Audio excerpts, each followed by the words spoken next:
Sene ilk bakıştan vuruldum yarım. Ceyran gözlerine kurbandır canım. Seni her zaman yüreğde anım. Ömrüme hoş geldin hayat yoldaşım.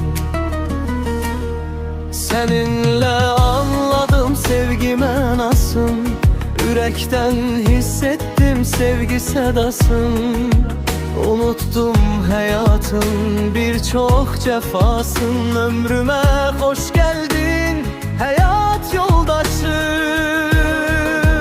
Ne gem var ne keder, gülür gözlerim. Baldan da şirindir sana sözlerim. Her zaman senin yolunu gözledim. Ömrüme hoş geldin hayat yoldaşım.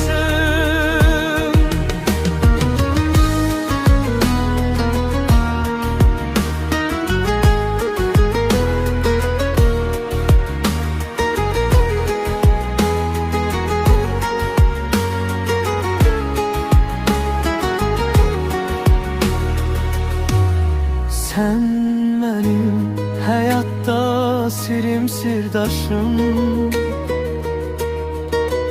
Her zaman derdime ortak olanım. Yüreğden sevgiyle sevinç dolanım.